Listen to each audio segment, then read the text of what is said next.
Plot માટે module તૈયાર કરવા અંગે મહત્વપૂર્ણ નિર્ણય. ટીપી હેઠળ 40% કપાત સાથે પ્લોટનો સ્પષ્ટ ઉપયોગ નક્કી કરાશે.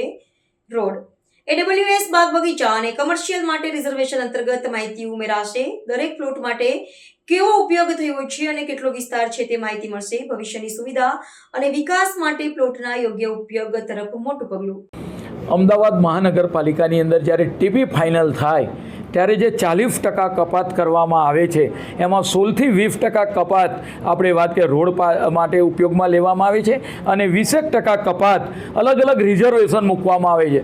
તેમાં ઈડબ્લ્યુએસ હોય, ગાર્ડન હોય, સોશિયલ ઇન્ફ્રાનો હોય, સેલ ફોર કોમર્શિયલ હોય, સેલ ફોર રેસિડન્સ હોય, આવા 8 થી 10 પ્રકારના રિઝર્વેશન મૂકવામાં આવતા હોય છે.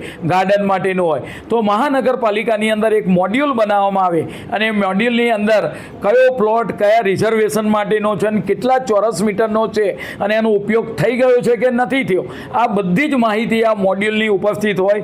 ધારો કે મારે કોઈ ઝોનની અંદર 5000 ચોરસ મીટરના પ્લોટનો ગાર્ડનના હેતુ માટે જરૂર છે તો મોડ્યુલમાં જ બટન ક્લિક કરતા આપણને ખ્યાલ આવે કે કયા ઝોનમાં ગાર્ડનના હેતુ માટેના પ્લોટ કેટલા છે. આમ ભવિષ્યમાં જ્યારે કોઈ સોશિયલ ઇન્ફ્રા માટે પણ પ્લોટની જરૂરિયાત ઊભી થાય તો તરત જ on the pod in house computer પર જોઈ શકાય એ માટે એક મોડ્યુલ એક સોફ્ટવેર બનાવવામાં આવશે.